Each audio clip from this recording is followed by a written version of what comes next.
All right. Good evening, everyone. Welcome to the weekly, maybe bi-weekly, maybe once a month, ARPA finance meeting. I want to welcome my colleagues, Counselor Hurst and Counselor Davila. Thank you, Attorney Moore and Lindsay and Melanie for joining. We appreciate it.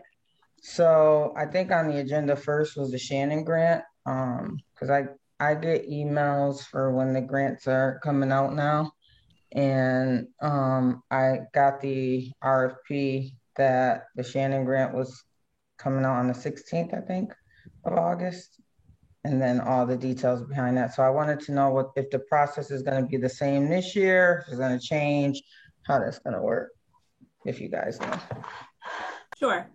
So thanks, Counselor Whitfield. And I apologize if we don't have someone from the police department here to discuss. I didn't know what you were looking for exactly for the FY22 Shannon Grant discussion. And I couldn't, outside of emailing you like this afternoon, I wasn't able to get kind of like what you were looking for. But what I Okay. can tell you, I'm sorry.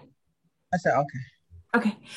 So what I can tell you is we actually have a meeting internally, us meeting the finance team and the police department on Monday to talk about what the FY22 Shannon process and application is going to look like and be. I do foresee it being different than it's been in years past because this is the first time that ANF has kind of been spearheading a process, at least from a financial perspective. So I can't tell you exactly what it's going to look like right now, but I'll have a much better idea after Monday. Okay, perfect. All right, so we're gonna move right along.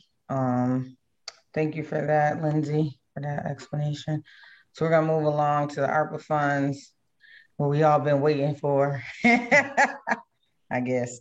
And I'm gonna just let you guys kind of like just tell us where we are in the process, if there's anything that's been spent so far, and then we'll ask like individual questions. Any additional funds that's been spent outside of the Sure. 2.7 and the non-bargaining employee stipends?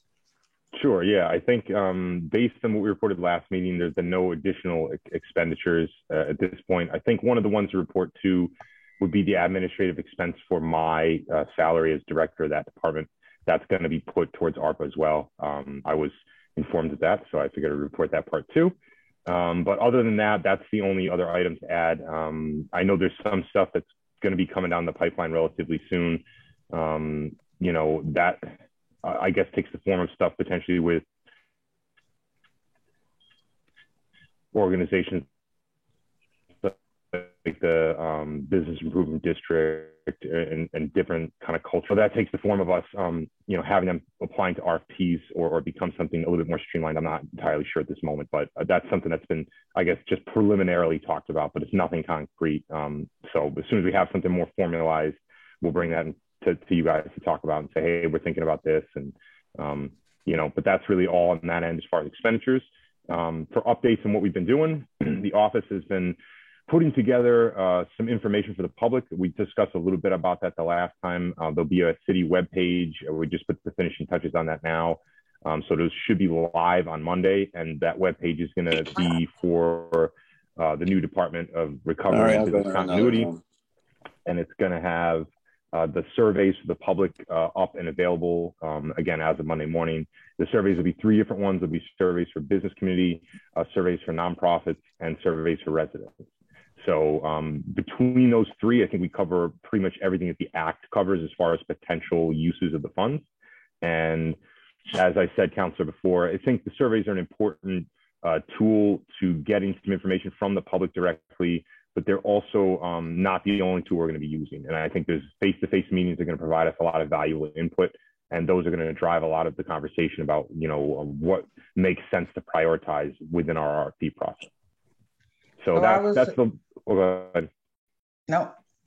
I was going to say, so that's the latest on the informational section, that we've been looking to kind of put out for the public. And the webpage will also have some resources to link to if people wanted to look at the rules for how to spend the money, or if they wanted to read for some reason, like I have many times, the Act itself. We can link them to that if they really want to do that. So just kind of a resource to go to. And I anticipate through that, that webpage having updates given to the public kind of in general with scheduling, the access to the RFPs. I think theoretically will go right through that portal as well. So I'm excited about that. That's taken shape completely. I was working with IT. They've been really, really helpful in getting that together on really short notice for us. So the surveys are going to be going out on the street on Monday. There's public listening sessions I know the council is having, and I'm very happy to be part of those. There's also some public outreach I know the administration's doing, and I'll be part of that as well. And I think there might be also some outreach that my office ends up doing directly with some business groups to try to get some conversations going with various stakeholders from various communities, and really trying to cover as much ground as we can within the next couple of weeks before everything goes out on the street for people to start applying. Thank you for the update. I just wanted to thank Councilor Allen for joining us. I hope everything's okay. I haven't bugged you in a while. And I hope I can still get my shirt, because I couldn't go on the days that we got emails for it, but I do want to support and get my shirt if possible. All right. Well, I'll see what I can do about that. Okay. It wasn't really my department, but I'll cross over into there. Okay. And how's it? Okay. And so we'll talk later about your son. Always praying for him and his recovery and everything. Thank you. It's working. Those prayers are working. He took some steps today. He did? Good. All right. He walked today. So that's fantastic. So thanks everybody for that. Yeah. So okay. Thank you for joining us. I know it's a tough time for you, but I appreciate you being here. So Attorney Moore, Lindsay, Melanie, one question that I have is, I was surprised to see that the mayor was having listening sessions in a statement that came out today. So I was wondering how many listening sessions has he had, and how did participants get there? If you all know. I don't know that you know. So Tom, I don't know if you have more information than me, but as far as I know, none have happened yet. He's still working on hearing back from the civic associations to schedule them. So who's ever they've heard back from, they've had those scheduled, but none have actually happened yet. I think that's right. Yeah, I've only been invited to ones that are in the future. I had no idea if they had. I was not there. And as far as like how they get arranged for attendance, I think, like Lindsay's saying, I think they're doing it through the neighborhood, either civic associations or neighborhood councils to try to get a list together. I'm not sure how that gets put together. It's a good question, but I don't have a ton of info on that. Okay. No, the press release was confusing because it said continue to have listening sessions about ARPA funds. So I was just wanting to make sure it's a fair and equitable process that everyone from all communities are able to give their input to the mayor as well as to the council when we have listening sessions on the 22nd and October 6th. Council, you know what they might have been referring to now that I listened to you read it like that? I know that the mayor had met with like the council of bishops, I'm going to say, or pastors. Didn't he have a meeting in a church a couple weeks ago? I want to say it was COVID related for ARPA stuff. I was not there, but I remember there was an article or something, a headline about it. And I didn't read the article, but I think there was something like that. So maybe it's referring to that. Maybe. Okay. Well, good of an explanation as any. The second question that I have is, so I know that there is an internal type of process that's going to be happening or is taking place as to how the administration or the departments of the city request some of the funding. So I wanted to know, is that taking place? Is there a list that departments have put together on how they want to maybe see the ARPA funds spent? Or is it just like random emails just coming in? Like a little bit of everything. Some of that, yeah. So the departments from the beginning have been aware of the ARPA funding, just like the potential infrastructure bill that's coming. So they have been asked to begin a list, start a list. So the departments whose projects may be eligible for the funding do have a list going. We don't have anything formalized yet. We've had a list going since we knew this money was potentially going to be available. But we haven't developed a formal process for that yet. There will be one developed, like you said, Counselor. And we haven't requested any formal lists from any of the departments as of yet. And I know that some emails will probably come in if they haven't from different counselors requesting things. And I just want to make sure that before decisions are made with the funding that we are aware of what it will be spent on. Yeah. Because we'd rather be working together, being transparent with each other so we can be transparent to the community instead of finding out in a press release, which isn't the best way for the council to find out. We definitely want to work in unity with the administration. And Tom, we've always had Attorney Moore, we've always had a great working relationship. And so have we, Lindsay and Melanie. So we just want to keep that going and make sure we're just transparent. Yes, and I agree. And it's my hope, and I'm sure that me and Tom are on the same page.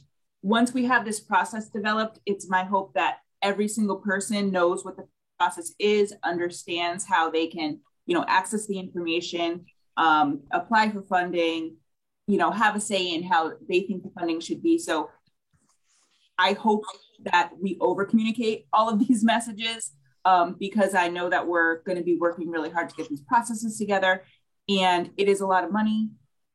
So we're going to need a lot of input, a lot of, help. And I hope that it's over communicated.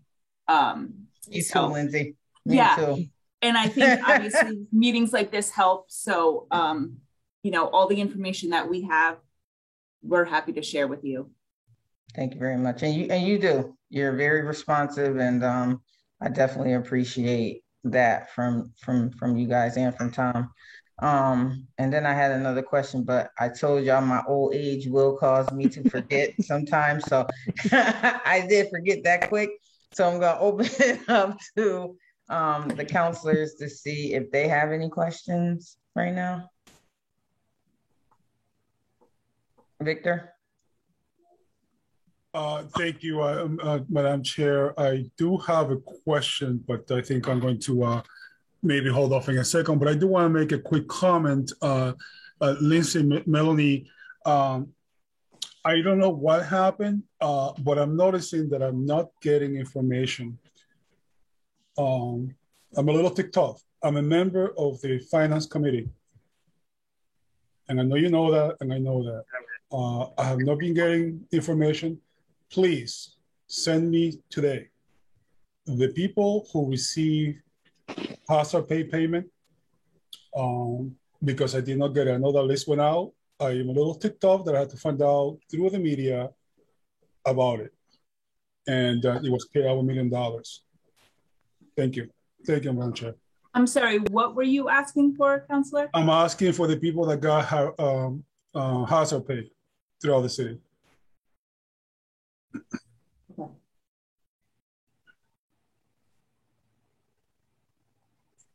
Thank you, Madam Chair. Okay. Counselor Hurst, Counselor Allen. I don't really, thank you. I don't really have any questions. I'm happy to be getting back in the loop on things. I'm back in Springfield today after being in Boston probably 30 of the last 35 days, something like that. So back here and I brought the grandkids back today and stuff. So I'll be around more now. He's doing better and we don't have to be there full time.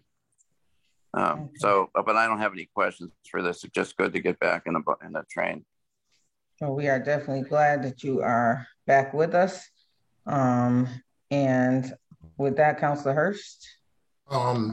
Attorney Moore, can you explain just a little bit more about the MOU process? What's that for? What might it look like? What is it gonna entail? How are we gonna convey that to the entire city, as opposed to, just a select group of people, which I feel like happens often. You mean the RFP process? I'm sorry. Yeah, no, which will ultimately result in MOUs anyway. Gotcha. Yeah. Yeah. So I think the way I look at it is that the way to make this as open and accessible to everybody as possible is to make it an open rolling RFP process where people are going to have a document they can quickly go to the city's site and access that says if you are in a certain category, say you're a nonprofit organization, you're looking to get some assistance, or better yet, you're a household, you're looking for assistance directly. There'll be a specific document that you can access, fill out, and then submit to the city. And it'll have within that certain evaluation criteria to see whether you qualify for ARPA funds under that category. So the way we're going to write the RFPs is essentially taking the input we're getting from the public to drive what the priorities of the city are going to be. So the input we get from the public, from the surveys, from the listening sessions, and you know, from conversations with the council, you know, from their conversations with their constituents, all that's going to lead us to say, okay, you know, the RFP for small businesses is going to be primarily focused on these three areas because that's the feedback we got. You know, that's basically what the industry is telling us it thinks is the best use of the money for that group. And the RFPs will be available for anybody who qualifies as a small business or, you know, within that category, they would apply. There would be an evaluation panel that's set up. The panel, as I've kind of referred to before, is a mix of the city council, the administration, and really the finance department, you know, because that's where this Department of Recovery is based out of. So each RFP for an award, for example, would have a committee of members voting and ranking proposals to say, if this meets a certain level of criteria, then it's eligible to receive the money. And then ultimately that money would get dispersed through something like a grant contract or an MOU. And then we would be responsible to track and monitor that. I'm creating kind of boilerplate forms, for lack of a better term, for reporting, because I think one of the bigger challenges is going to be, especially if we're talking about like household assistance, is allowing people to be able to benefit from receiving the funds without really making it burdensome for them on the reporting end. And then, you know, running the risk that if we don't get enough reporting documentation from the subrecipients, that we end up having to, you know, give money back to the feds because we haven't properly kind of gone through the backups. So the RFP process in general is going to continue. And my vision of it at this moment is it'll continue for a period of probably about 2 years or so. You know, the money is, we're allowed to obligate the money up until 24, and we're allowed to spend it until 26. So, you know, it's hard to say like a normal RFP, right? It's you got a window of time. Everybody has 30 days to prepare a response and submit it. And then you have a set amount of time to award a contract. These are going to be a little different than that. They're going to be available for people to apply as they get the documents ready. And there's not going to be a cutoff date where somebody says, oh, if I don't have it in, you know, my application in by December 31st, I'm out of luck. You know, that's not going to be the case. They'll have a period, hopefully of around 24 months or so, to get applications in the door. And at that point, it'll be a question of how much money is in each bucket, you know, and how much money is left over when we get to some of the later months of the RFPs, you know, and those are ongoing conversations about how we handle that part of it. And that's, you know, as you might expect, there's a lot of considerations that go into when we decide how much money from, you know, the 100 million, let's just round it to a number, how much money goes into a bucket for nonprofits, you know, how much money goes into the buckets for residents and household assistance directly, how much goes to health and human services type expenses. And those are all numbers that have not been decided. Now, I think that's a big part of public outreach, you know, and it'd be a difficult task to split up the buckets and say, we're going to put 30% towards this one without any kind of background to do that, you know, and right now we don't have the data in the background to make that call. So I think those numbers are at this point unknown, but that's the process-wise, long-winded, how I see it working. Who's part of the team that is creating this, Attorney Moore? Creating the RFPs? Who's on that team? Yes. I'm drafting internalizing that information and then in turn deciding which categories money is going to, and then disseminating that information to the general public. Who's part of that? Yeah, so I think that to answer it as best I can, the drafting portion's going to fall to me, and that's what I've been doing. But that really is like a rough draft portion, right? So what I'm producing is going to be almost like a clean slate document that has the procedure in place. And then we fill in the blanks based on the information we're getting out of the public surveys, out of the outreach sessions we have and out of our committee meetings with the city council.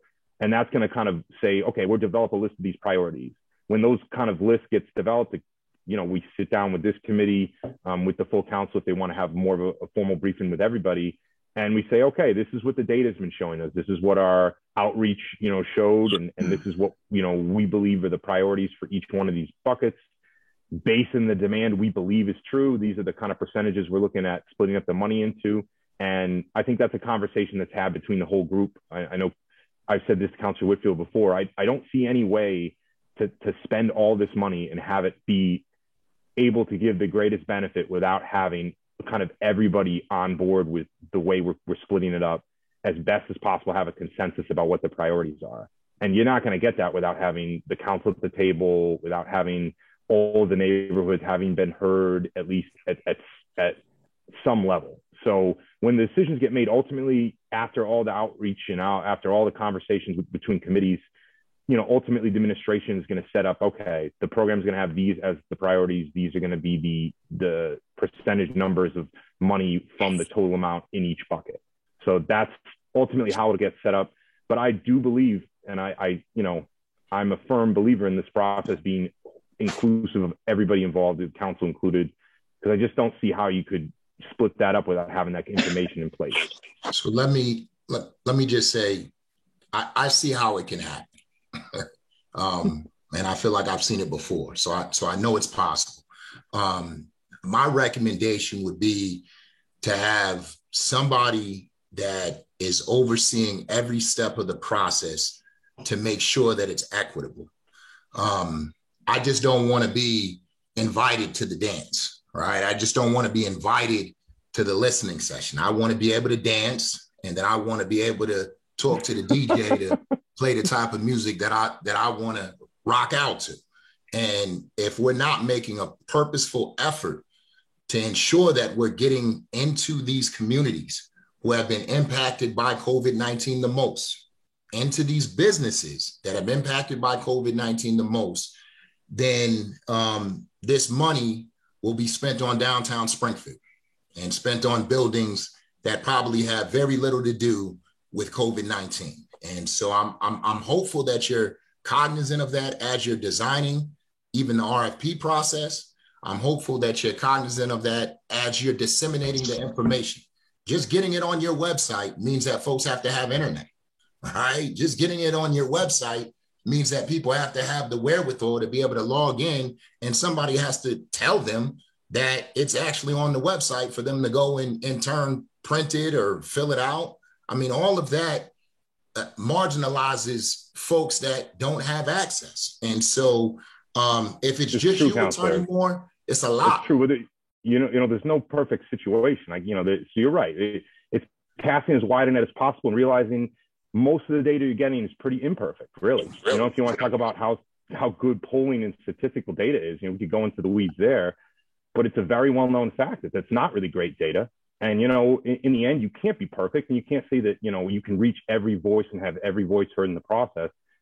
I don't know what kind of oversight you're talking about, but if you have like another office watching my office to make sure they talk to every person in the city, it's a proposal. I'm not sure how realistic it is, though. I just gave my recommendation that there ought to be somebody that is analyzing and ensuring that every step of the process is equitable. Bottom line. And if folks aren't willing to do that, you're spending the money how it is you want to spend it. And I'm not saying it's you, Attorney Moore. I'm not saying it's you, and I'm not saying that you're not going to try. I mean, I believe you are. We always try, right? The administration has been trying for a long time.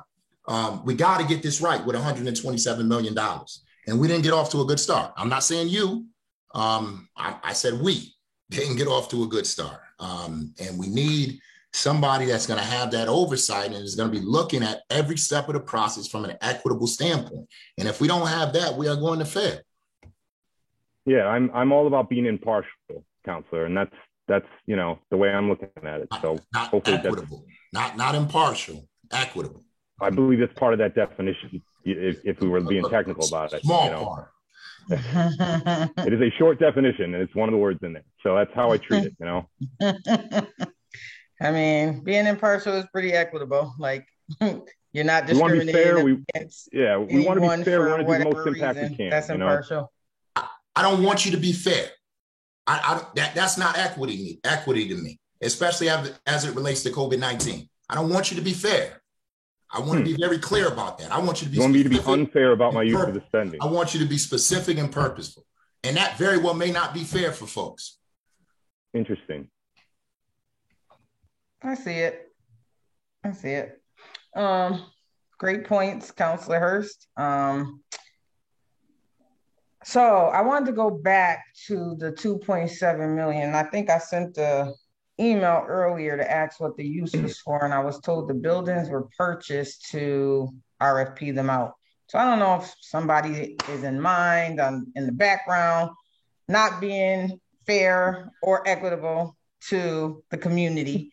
If there's people in mind in the background, because I also heard that the same thing happened with the building that was sold on the old school department building that was sold on State Street. I knew the person was going to get it before they got it, and that's a shame. I knew the name, the business who was going to get it before they won the RFP. And I never said anything. I said, I'm going to wait and see if this cannot be true. This cannot be really happening, and it happened. And so the reason that I'm asking about the 2.7 is because 5 that was spent on those buildings, I want to know, like, is it going to be a fair RFP process? Is it going to come out? Can we start publicizing in other communities, newspapers, something that we've been talking about? And I wanted to know if the 2.7 million was used in the right way. To purchase building that was going into foreclosure, I don't know how that helps a COVID situation, because the buildings were already there in that situation before, prior to COVID happening. And so how did that relate to that? Or does it not matter? If the COVID funds can be used so broadly, do we not have to tie it to a COVID related expense? No, I don't think that's true. I mean, there is a broad, set of categories to use COVID funds under ARPA, but it's not exhaustive by any stretch. So I think that it wouldn't be fair to say that it could apply to almost anything. It's not that broad. It is quite broad in comparison to other federal grant funds, for sure. But was it broad enough to purchase those buildings legally? Was it that broad? Yeah, I think there was a significant amount of, emphasis in the act given about combating negative economic impacts, and very specifically, housing was a specific category that's been talked about a lot. Providing housing opportunities for people to move out of lower income areas into higher income areas. It was something that's discussed. Supporting, the central business district to have economic development to promote, tourism and people coming from out of town spending money in your downtown. Those are all things that are part of, eligible uses within the act. So I think the purchases would fall into those categories. I know economic development has a lot of kind of background as to why they felt the purchases were necessary for their kind of master planning and in furtherance of sort of this negative impact that COVID's had in that area, really exacerbating the problem that was on site. So, I think that would be what they would probably point to if they were here to say that they're justifying it under that category. As far as where the property goes from now, I don't know that there's any buyer on the hook to buy a property. There well could be. I can't pretend that I'm in every conversation that happens. I'm certainly not. So I don't want to say that, there's not something lined up for potential in the future. My understanding of the transaction is that they're going to be putting these properties out for RFP for development purposes to make for mixed development, primarily for housing, and then for commercial. So that's still the plan as far as I know it. I have not been told otherwise. And the timeline I was given when this was presented to me was a 24-month kind of window that they were talking about doing some improvements to the buildings before putting them on the street. And I don't know if that's all 3 buildings. I think my understanding is one of the 3 is in not as difficult condition as the other 2. So again, that's a good conversation for EchoDev. They certainly have the data better than I do on that. But That's my understanding, is they're talking about within 24 months having it back out into the private sector. As far as who's interested, I really don't know. I mean, that pool of fish is not a huge pool. But that was just to put it out there that I know what happened. There was a rhetorical question. I didn't need you to even answer that because I already know kind of what happens behind the scenes, which is really disgusting. But I also wanted to ask about the non-employee bargaining, non-bargaining employees that got the bonuses, because I'm talking finance here, so I don't know the criteria we never got the criteria, how these employees were chosen, how it was determined, who gets what amount, Right.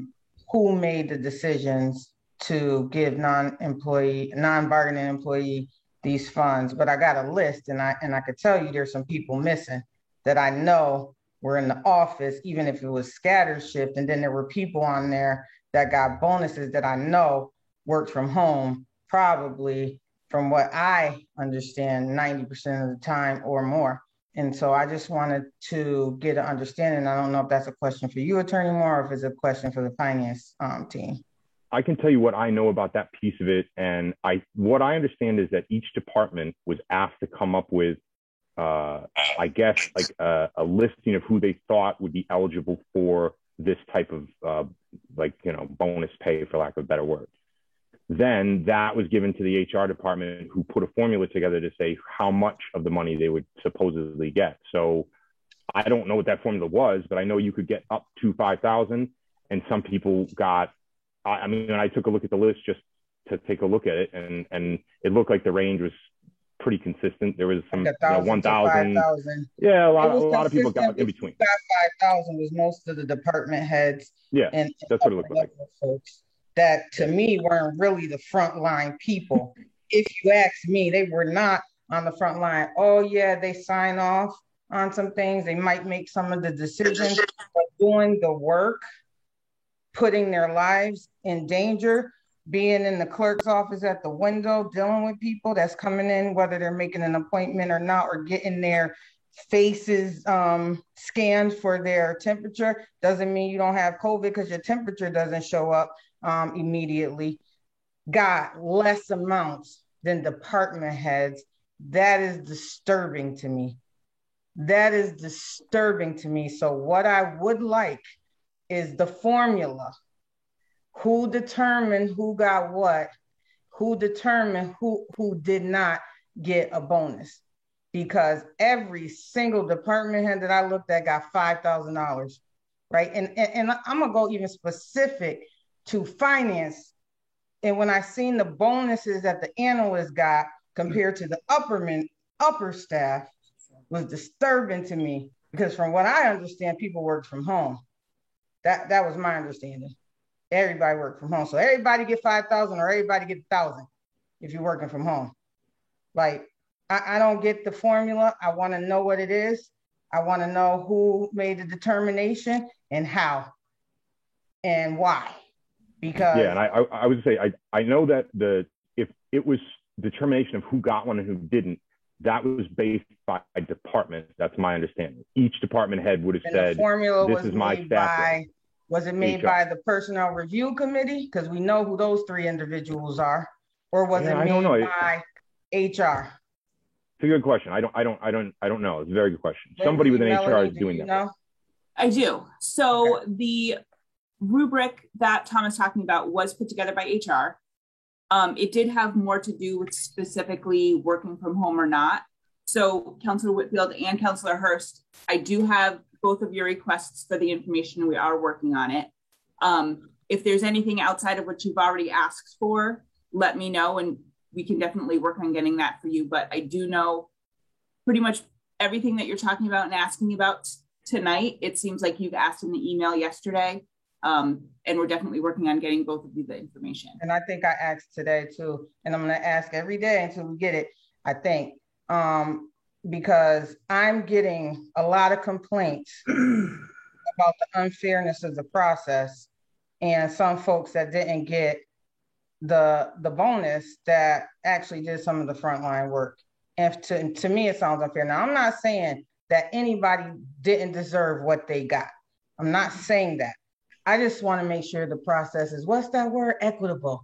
Yeah, equitable, right? Yes. We want to make sure that that's the case, not just because you're a department head, you get $5,000. Now, Helen should get $20,000. I mean, she was out there all the time. You know, I don't even know who else compared to her when it came down to COVID. And I'm not saying that no one else did. I'm just saying from my point of view, from what I see, and I'm not diminishing anybody else's work. But if I had to look at the department head that I feel deserve it 100 times, it would be her. Like if I had a nomination process, that's who I would nominate, right? And then I see other department heads that I really didn't see the visibility of them at home. Like I even will give credit to those people building the buildings for the schools and things like that. They still had to do this work. They still had to do this work, and it was out there, but some of their bonuses wasn't as much as some of these other people, like in the mayor's office. I'm gonna throw it out there, you know? I'm not saying that their every Monday morning meetings for COVID-19 wasn't important and all the other work that they did, but it needs to be equitable. And from my eyes, from the outside looking in, it doesn't seem like it was. And so I also would like to know, Lindsay, just so we don't forget, who made the decisions ultimately in the end. Yep. Mm-hmm. I think that was including Councilor Hurst's requests. So okay. I hope when we get the information over to you both, it clarifies things a little bit, and then we can go from there.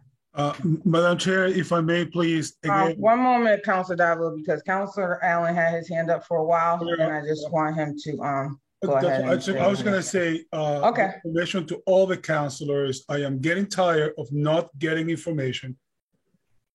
Information to all the council on the Finance Committee, please. Well, my questions are the information that I want to know, and I don't have to share that with every single person until I get the information, because I don't even know if every counselor want to know what I want to know. So I wouldn't boggle all counselors down with everything that I ask. I haven't got anything back, but I would definitely share with the whole finance team. We'll definitely share with the whole council once the information. I understand you have to share. I'm just reiterating. I am seeing a pattern that I'm not getting information. It's getting old.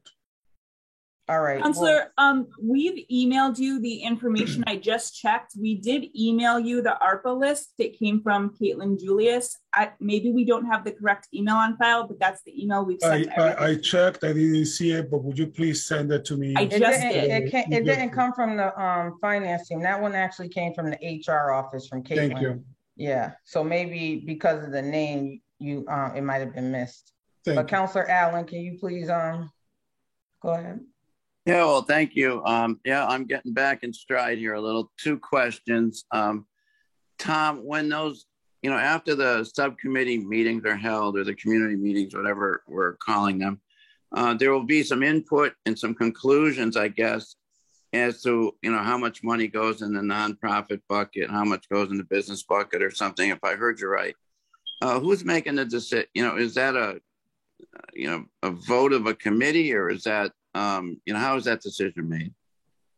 I think it's very similar to Councilor Hurst's question, and I'll answer the best way I can. I think you're going to have a series of meetings where the results are going to be discussed and some proposals are going to be put forward, I think, by the administration, saying we believe that the data shows us these are the top priorities in each bucket, and we believe we should splice the money up in this way.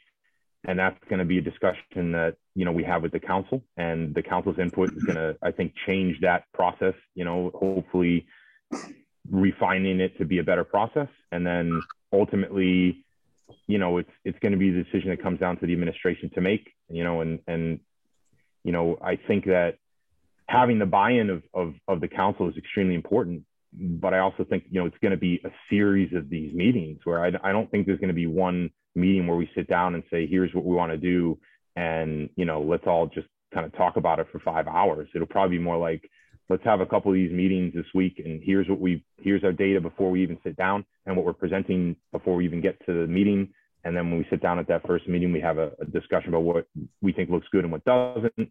and then we go back and forth for a while, and similar to, I don't know, I see it in a way similar to other processes that the council has with the administration, where there's a back and forth there, but ultimately one side has the authority, and in some cases it's with the budget, right, where the council ultimately has authority there, and but there's a lot of back and forth before you get to the vote, and I kind of see this being similar, but with the ultimate decision being on the side of the administration.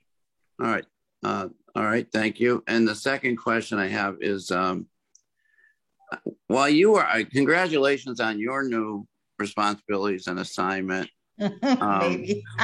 Thank you.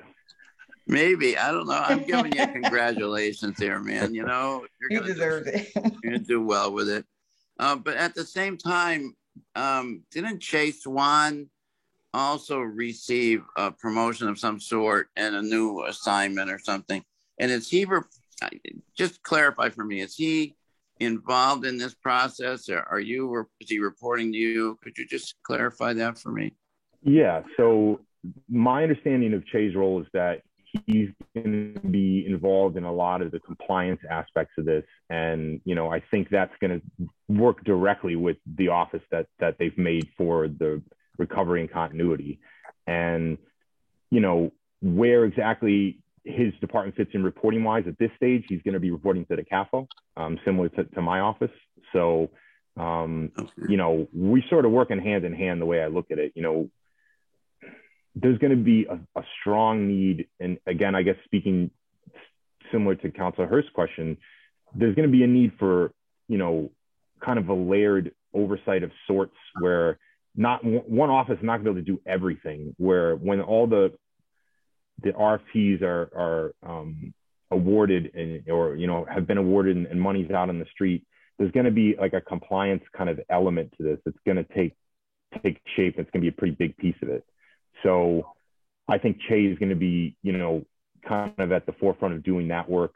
And even in the lead up to before the contracts go out, he's going to be involved, with the drafting and the RFPs and giving input on the compliance aspect as far as, our goals through ARPA, which, as the council is very well aware, the goal of this money is to make the biggest impact possible on the people who are, impacted the most by COVID. So that is my goal for this, is to do that benefit and to give that impact exactly where it's needed. And I think, Che's role will fit into, making sure that takes place. So right, good question. I don't know entirely I don't see him reporting to me. Like I don't see me giving instructions to his office necessarily, but we're sort of working under the same umbrella that reports to the CAF. Yeah, that's a good answer. That's all I was looking for. I mean, I work with him. I've been on the REO committee for, 5 years or something. And, Che does a good job there, and he's got a view. Great work. Yeah. Yeah. So I just wanted to see if he was involved. That's great. That's all I need to know for now. Thank you. Thank you. And if I can add something, Councilor Whitfield, or Councilor Hurst, I can't remember who did request information about Che's salary and funding source. And like Tom said, it's still something, the funding source, or whether it's being charged up or not, is still something we're trying to figure out. So I know I said I'd get back to you when we had that information. Right. I haven't forgotten. Okay. It's on my list. Okay. We just I know you guys got to juggle things, move it around. It ain't as simple as like, oh, here's this bucket, and I know. Yeah, so, and putting together. Well, I was going to say, sorry, Lindsay. There's a report that we have due on Tuesday. The interim report is due to the Treasury on Tuesday. It's our first marker for reporting for the money, and Che's money's not in there because we don't know. Like, we don't know that we're actually spending it. My salary is part of that report because we know it is, and you know what I mean. These other things that we know are there, but his is not because we're not sure. I don't know if it'll come out of that ultimately. Okay. Thank you, Lindsay. Thank you, Tom. Thank you. Any other questions, comments, concerns? Councilor Davila, we definitely apologize that you're not getting the information. When it's given to me, like if I ask for it personally, I'll make sure you get it. Because sometimes they just reply to the person that asked for. Yeah, Madam Chair, as I'm sure you're aware, I was not referring about you specifically. Yeah. I thought I was clear. It's not the first time that I did not get information, and it's just got on my final nerve.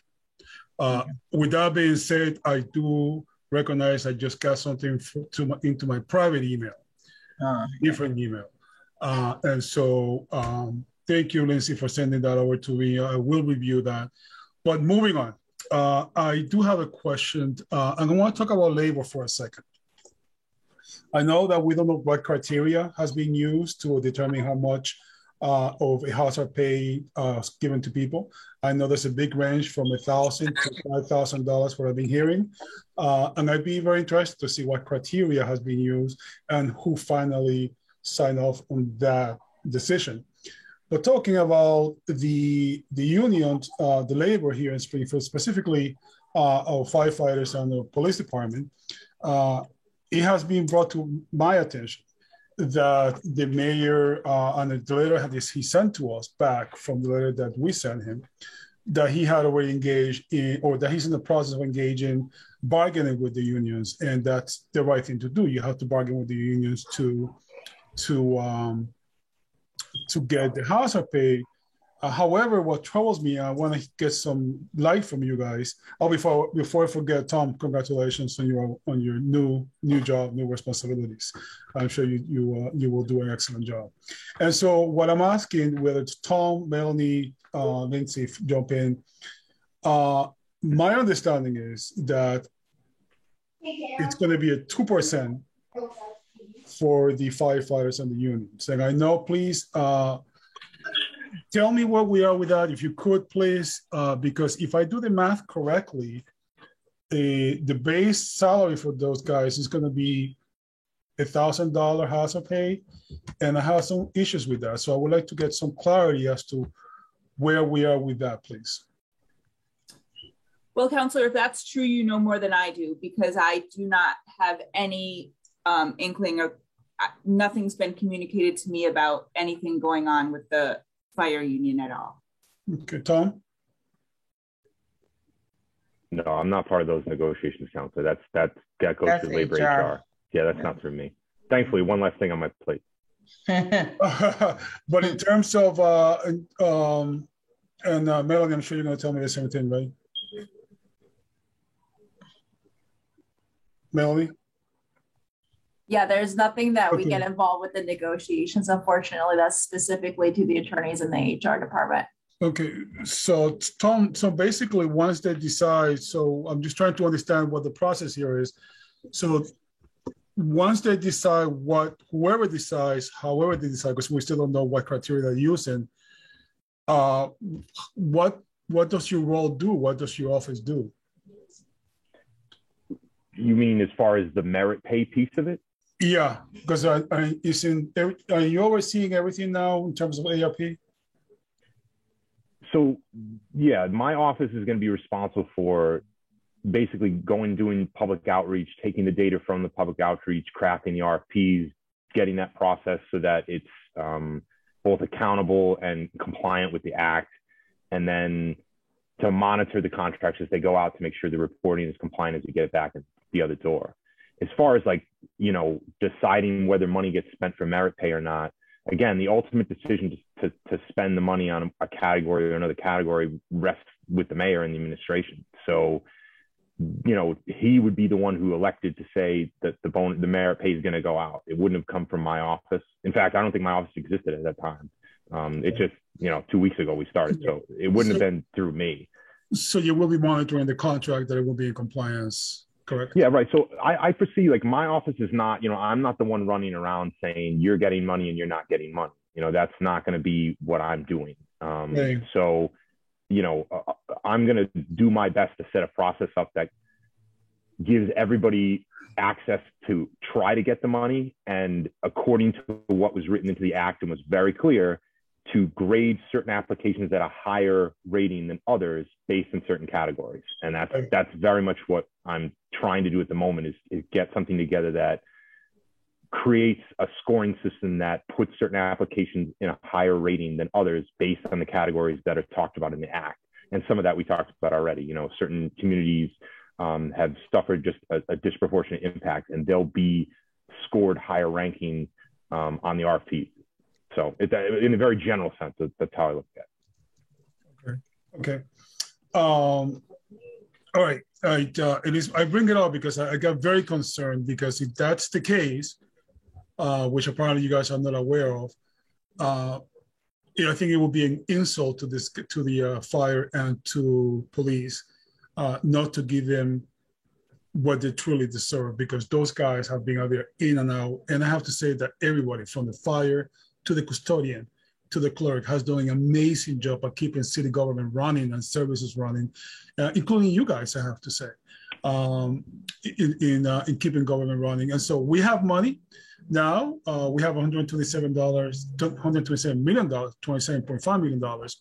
So everybody needs to get a good piece of the pie, and not, we need to be as equitable, again, as it was thrown out earlier today. And so we will not get into the definition of equitable right now, but I do want to make it clear on the record that if what I heard is correct, a 2% will be an insult to public safety. Thank you, Madam Chair. Thank you. Councilor Hurst? I will just highlight Attorney Moore. We ought to be able to learn from what has just occurred with respect to merit pay. I don't know what the process was, but the way I see the process having played out, there were all sorts of issues with it. And, the idea that those that are furthest away from the front line are getting more money because they're on a higher position is precisely what we need to not do when we're distributing this money. The same folks that are already reaping the benefits and receiving a ton of money from the city anyway can't be the same people that get money during COVID.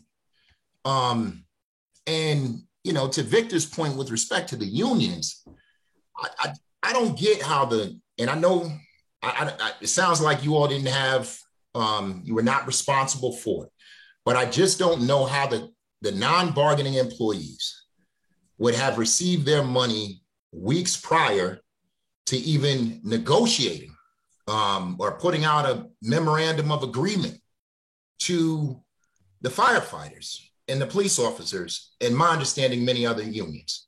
Now, I know it's out now, but my goodness, if you look at what's out now and you compare it to who got paid from a non-bargaining standpoint,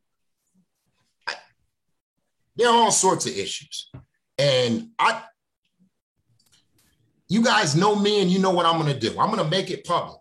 And so for the Bill Mahonies of the world, I know it might not be your lane, but for the Bill Mahonies of the world and anybody else who is perpetuating the inequities and not giving those who deserve, nickel and diming those individuals who were putting themselves on the front line when they didn't have anything.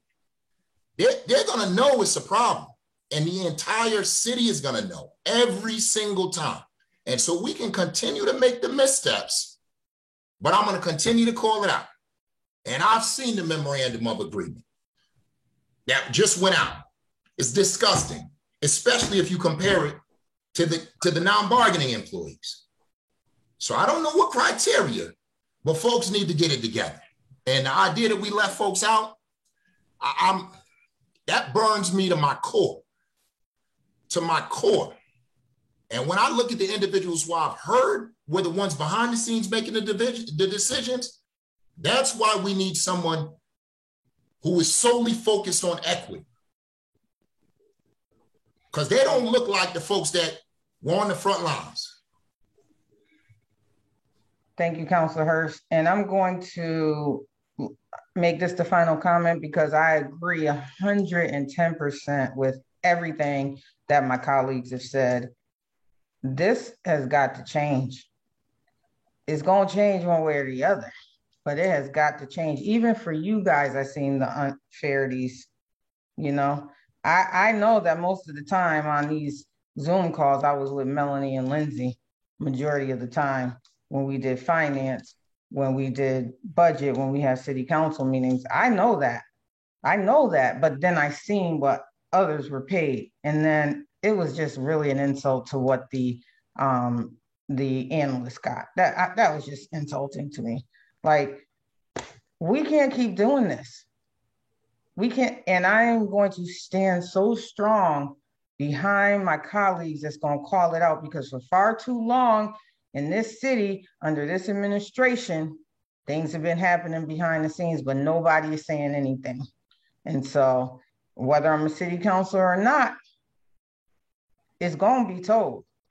So and Tom, this isn't like a threat to you or anything, because working with you has been I don't take wonderful. It that way. It's okay. Yeah. It's wonderful. Okay. Wonderful working with Lindsay, wonderful working with Melanie, wonderful working with you. Like, I think that you are guys really upstanding individuals. I really do.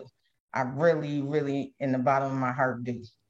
But you don't, I don't want to say you don't control it, but it's not your administration, right? It's not your administration. You're not the decision makers, but I want you to communicate it very clearly.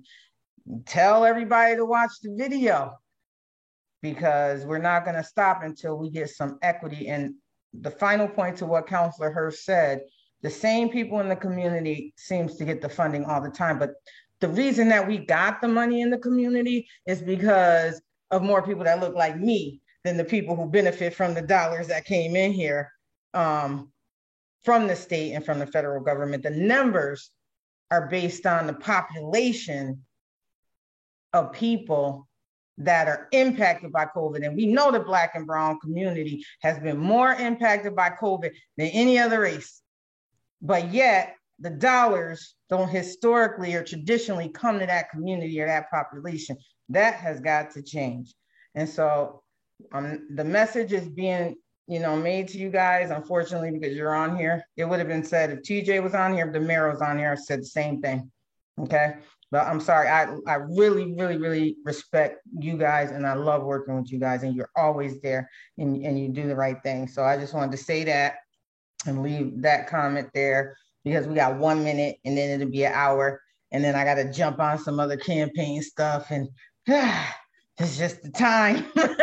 But I appreciate you guys joining us. And Lindsay, if you could ask whoever made the decisions to reconsider, who they left out, and the amounts that folks got, that would probably be in the best interest for them. I want to know who was left out.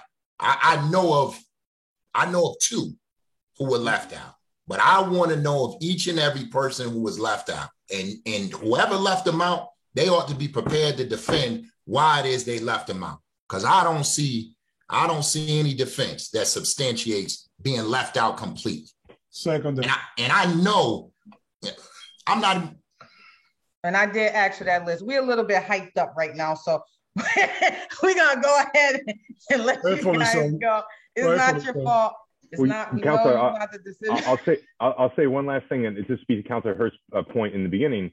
I think meetings like this are a key part of what we're talking about for oversight. Like, I think a key part of this is like having you guys ask us every question you have, and have me give you every piece of information I have. And it may not be all of the information, but it's going to be as much as there is available that I have. And, my process and my office is going to be open to you guys. And, the RFPs are going to be, I don't have pride of authorship. I want the best document. I want it to do the best job as a vehicle. And we are all thinking about this in the same way as to where the funds need to go and where the impact needs to be. So I see this meeting and meetings just like this as a big part of that oversight. And you guys being like kind of, hopefully hand in hand, arm in arm down the road, that we take this to where it's supposed to go. And, I don't want to take any detours or side routes. And believe me, I'm very concerned about all that. So we'll keep working, and we'll do it together. And that's the plan. Thank you. And Lindsay, please give the message that I wasn't just saying that, like, give the message to reconsider the decisions that they made soon. I will. Thank you. All right. I think that's it. That's it, counselors. I think so. We done? We've been to the. So we just. All right. Wow. Yeah, we're done. All right. I'm going to get a drink. Enjoy your night. Have some dinner. Have a good night, Good night, everybody. everybody. Thank you. Take care.